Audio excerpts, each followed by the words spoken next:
지적 대화를 위한 넓고 얕은 지식. 프롤로그. 탄자니아의 세렝게티 평원에는 들소, 검은꼬리 누, 사바나 얼룩말, 코끼리 등의 대형 포유류들이 살고 있다. 한 과학자가 놀라운 발견을 했다. 말을 하는 사자를 만난 것이다. 물론 실제로 그렇다는 건 아니고 세렝게티 평원에서 대면한 사자가 한국어를 구사한다고 상상해보자. 단어만 내뱉는 정도가 아니라 문법 구조에 따라 말을 하고 있다. 도대체 사자는 무슨 말을 할 것인가? 어이 친구, 반갑네.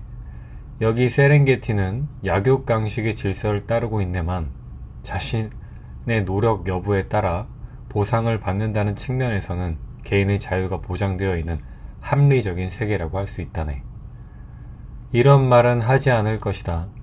상상하긴 어렵지만 추측해 본다면 우리는 그가 내뱉는 소리들이 익숙한 단어와 문장의 별이라는 것은 느끼더라도 그가 하는 말은 전혀 이해할 수 없을 것이다. 현대 철학의 거물 비트겐슈타인은 그의 책 철학적 탐구에서 다음과 같이 말했다. 사자가 말을 할 수 있다고 하더라도 우리는 그 말을 이해할 수 없다. 삶의 방식이 다르기 때문이다. 주어진 환경과 개인의 경험이 다르다면 우리는 같은 말을 한다 해도 서로를 조금도 이해할 수가 없다. 21세기 한국의 건물숲 속에서도 우리는 사자들을 만난다.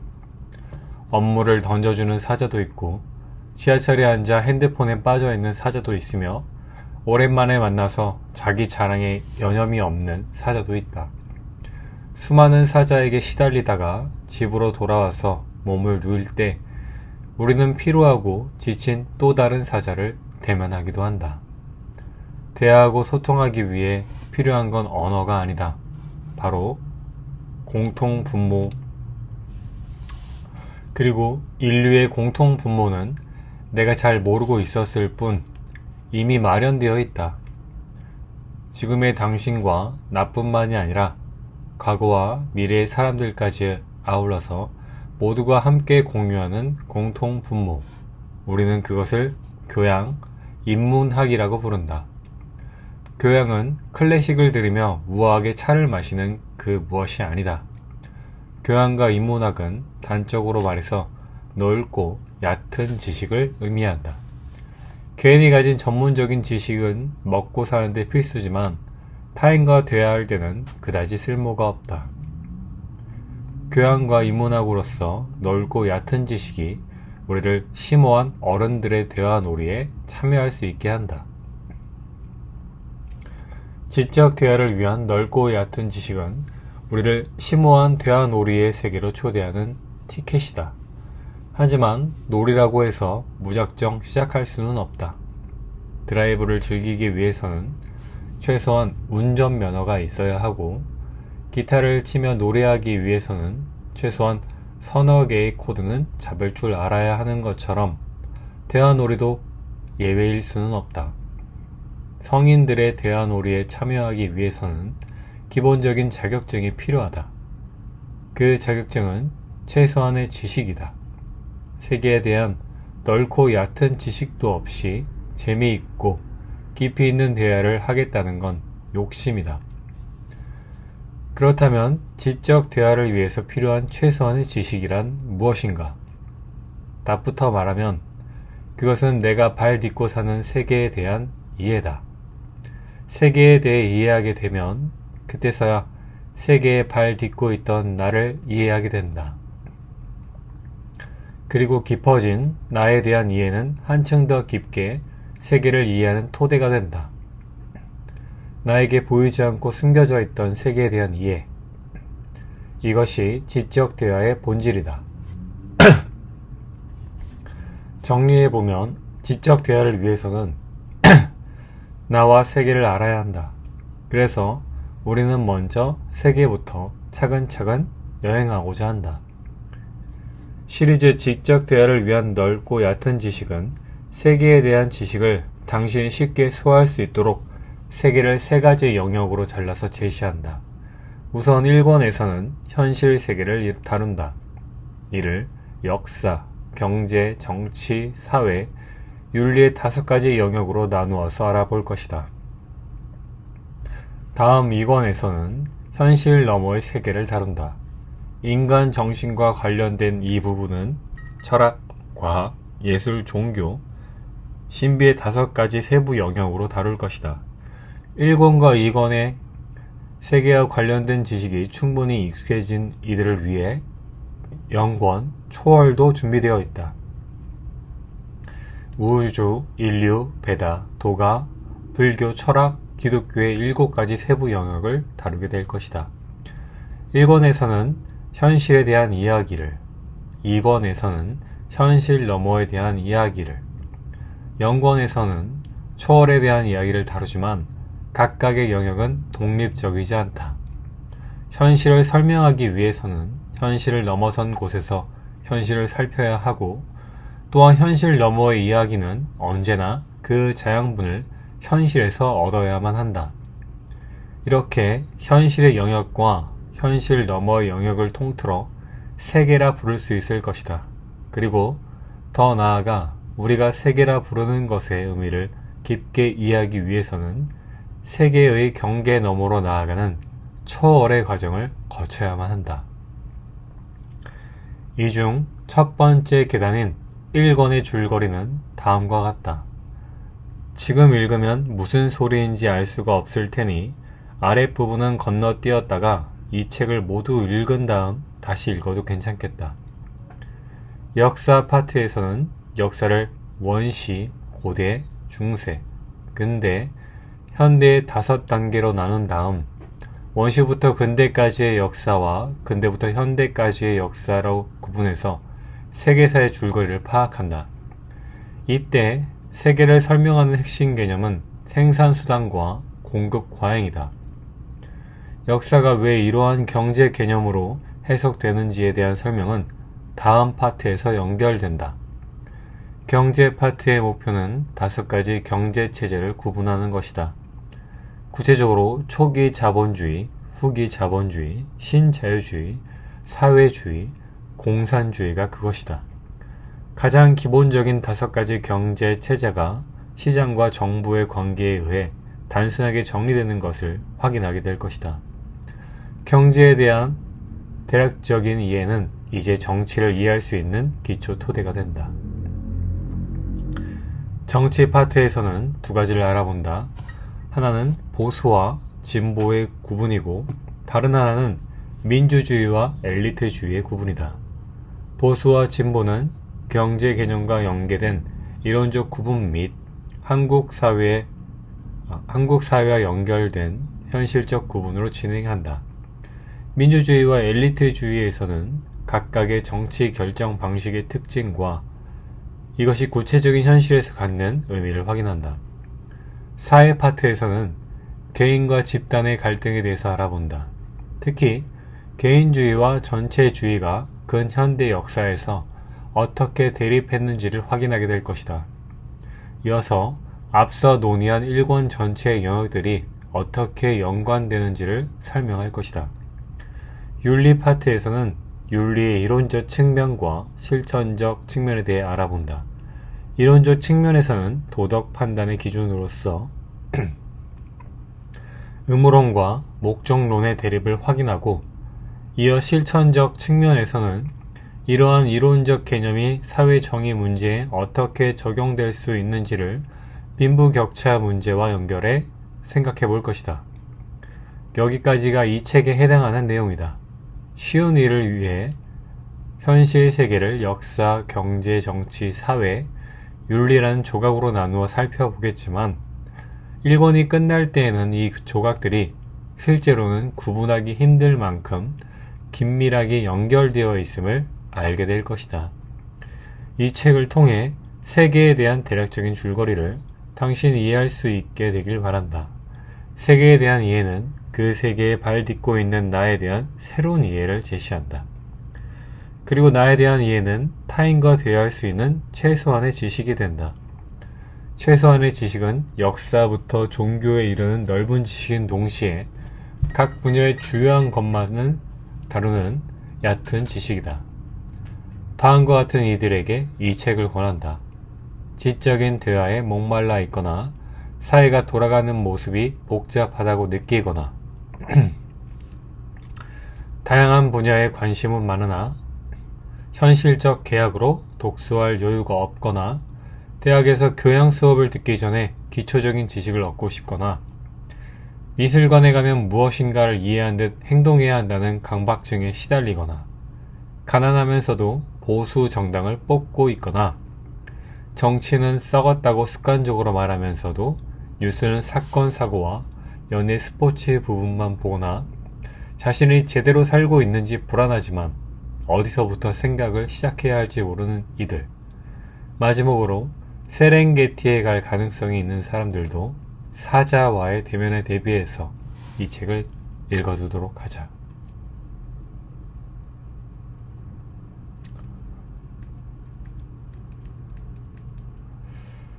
직선적 시간관과 원형적 시간관. 역사는 시간에서 출발한다. 지적 대화를 위한 넓고 얕은 지식을 쌓기 위해 떠나는 여정. 그 첫 번째 목적지는 역사다. 우리는 인류의 역사라는 기나긴 시간을 매우 빠르게 따라갈 것이다. 그런데 여행을 떠나기에 앞서 알아야 할 사항이 있다. 그것은 이번 여행의 스타일이다. 배낭 여행 스타일인지 휴양지로 떠나는 여행 스타일인지를 알고 가야 마음의 준비를 하고 제대로 여행을 즐길 수 있다. 마찬가지로 인류의 역사를 따라가는 이 여행의 스타일을 먼저 알아야 한다. 그리고 이번 여행의 스타일을 결정해주는 요소가 있다. 그것은 시간이다. 시간. 시간이 무엇인가 라고 묻는다면 뭐라고 대답해야 할까? 가장 많이 하는 대답은 흘러가는 것이다. 흘러가는 것. 흘러가는 것은 액체다. 흐른다는 것은 비유적인 표현일 뿐 어디를 보아도 시간이 물결치며 흘러가고 있는 것 같지는 않다. 시간은 보이지도 잡히지도 않는다. 그렇다면 혹시 시간은 실제로는 존재하지 않는 것이 아닐까? 실제로 존재하지는 않지만 우리 머릿속에만 있는 상상의 산물처럼 말이다. 하지만 시간을 단순히 상상의 산물로 치부하기에는 무리가 있다. 왜냐하면 분명히 새 것은 점점 낡아가고 확실히 우리는 늙어가기 때문이다. 왜인지는 알 수 없으나 세상의 모든 것은 낡고 늙고 죽어가는 하나의 방향을 향해 변화해간다. 시간이 실제하지 않는 상상의 산물이라고 말하기에는 세상은 시간의 영향을 너무도 크게 받는다. 시간의 본질을 밝히는 것은 지극히 복잡한 문제다. 이 복잡한 문제는 2권에서 자세히 다루기로 하자. 여기서는 다만 시간의 본질에 대한 궁금증을 간직한 채 시간의 형태를 논하는 고전적인 두 가지 관점만 살펴보고자 한다. 시간에 대한 첫 번째 관점은 시간이 무엇인지는 모르지만 어쨌거나 하나의 방향으로 전진해 나간다는 관점이다. 시간은 과거를 거쳐 현재를 지나 미래를 향한다. 그 방향은 변하지 않고 항상 일정하다.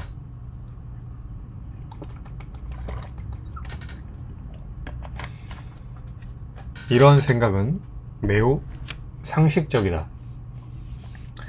예를 들어보자. 탁자 위에 유리컵이 놓여 있다.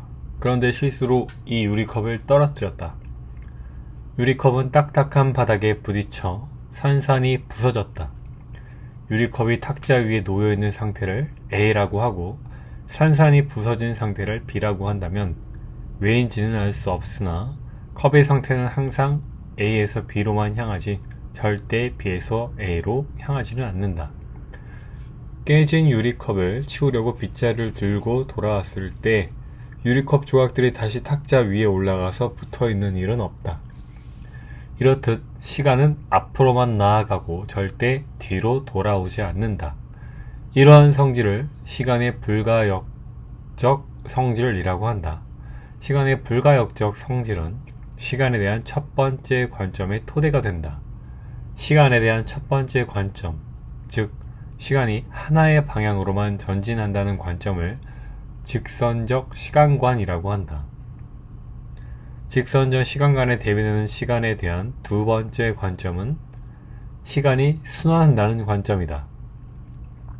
이러한 관점은 우리의 일상에서 쉽게 찾을 수 있다. 예를 들어보자. 지옥 같은 아침 출근 시간, 지하철역을 빠져나와 회사에 도착해서 한숨 돌리면 곧이어 즐거운 점심시간이 찾아온다. 점심을 먹고 지루한 오후 일과를 보내고 나면 해방 같은 저녁 시간이 된다. 저녁을 먹고 다시 사무실로 돌아와서 상사 눈치 보며 일거리 좀 만지작거리다가 퇴근해서 밤이 되어 잠자리에 들면 오지 않기만을 바랐던 아침 출근 시간이 다시 찾아온다. 왜인지는 알 수 없으나 하루는 아침, 점심, 저녁, 밤을 지나 다시 아침이 된다. 시간이 앞으로만 전진하는 것이 아니라 다시 돌아오는 것이다. 하루뿐만이 아니다. 일주일도 그렇고 한 달도 그렇고 계절도 그러하다. 겨울이 지나면 봄이 돌아온다. 직선적 시간관에 대한 확신으로 가득한 사람은 이렇게 말할 것이다. 시간이 되돌아오는 것처럼 보여도 사실은 앞으로 계속 전진하고 있는 것이라고 말이다. 겨울이 끝나면 봄이 오겠지만 그 봄은 새로운 봄이지 예전의 봄이 아니다. 물론 그렇다. 하지만 그렇게 말하는 사람도 일요일 저녁이 되면 월요일 출근 생각에 불안해지기 시작할 것이고 겨울이 끝날 무렵이면 봄옷을 준비할 것이다. 우리는 암묵적으로 같은 패턴으로 시간이 반복되고 있음을 알고 있다. 다가오는 내일은 경험하지 않은 내일이겠지만 그렇다고 전혀 새로운 내일도 아닐 것이다. 이렇게 시간이 되돌아오길 반복한다는 관점을 원형적 시간관이라고 한다. 정리하자면 시간에 대한 커다란 두 입장이 있다. 시간이 직선적이라는 입장과 시간이 원형적이라는 입장. 물론 제3의 입장도 가능하다. 시간은 순환하는 동시에 앞으로 전진한다는 절충적인 입장이 그것인 것이다.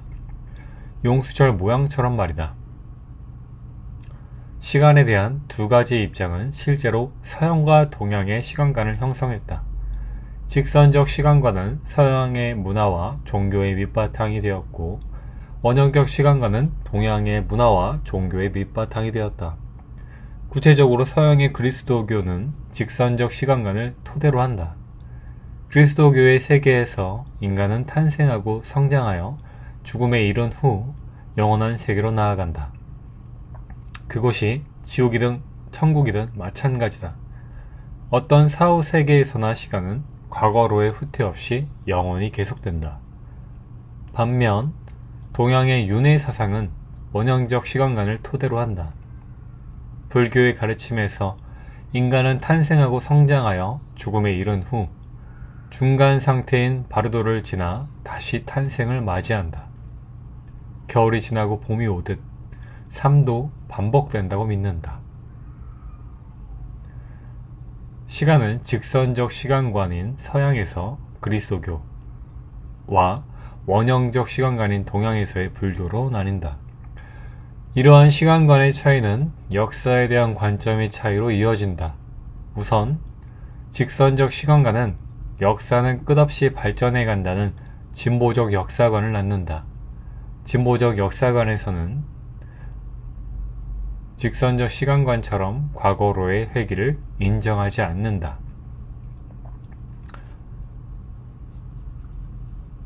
역사는 과거를 지나 현재를 거쳐 미래로 나아가며 그 나아감은 어제보다 변화된 오늘이고 오늘보다 변화된 내일이다. 어제는 삐삐였고 오늘은 폴더폰이지만 내일은 스마트폰이다. 기술과 문명은 절대 후퇴하지 않고 발전해 나간다. 스마트폰 다음에 삐삐가 다시 시장을 지배할 가능성은 없다. 인류의 점진적 발전과 진보에 대한 낙관이 진보적 역사관의 특징이며 이는 서구 사상의 근간을 형성한다. 다음으로 원형적 시간관은 역사가 큰 틀에서 반복된다는 순환적 역사관을 낳는다. 순환적 역사관에서의 역사는 발전과 진보를 지속하지 않는다. 대신 발전과 퇴보를 반복한다. 이것이 동양적 역사관의 특징이다. 동양에서의 혁명이 언제나 왕의 성씨가 바뀌는 역성혁명일 뿐 백성의 삶의 방식이 근본적으로 변하거나 발전하는 것이 아니었음을 생각해 볼 때 쉽게 이해할 수 있다. 그렇다고 순환적 역사관이 구시대의 산물인 것만은 아니다. 기술과 문명의 발전을 자랑하는 직선적 역사관을 가진 사람에게 순환적 역사관을 가진 사람은 이렇게 물을 수 있다. 어제는 삐삐, 오늘은 핸드폰, 내일은 스마트폰인 건 인정한다. 그래서 오늘은 어제보다 더 행복해졌는가? 과연 고려시대의 사람들보다 오늘의 내가 더 행복하게 살고 있다고 확신할 수 있을까? 몸에 걸치고 손에 쥐고 다니는 것은 변했지만 먹고 마시고 사랑하고 갈등하며 사는 삶이란 무수한 시간을 반복해왔을 뿐 그다지 발전한 것 같지는 않다. 지금까지 시간에 대한 두 가지 관점인 직선적 시간관과 원형적 시간관을 살펴보았다. 그리고 각각의 시간관에 파생된 역사에 대한 두 가지 관점인 진보적 역사관과 순환적 역사관에 대해 알아보았다. 인류의 역사에 대한 짧고 굵은 여장을 앞에 두고 시간에 대해 알아본 이유는 시간에서 파생된 역사관의 두 가지 얼굴을 확인하기 위해서다.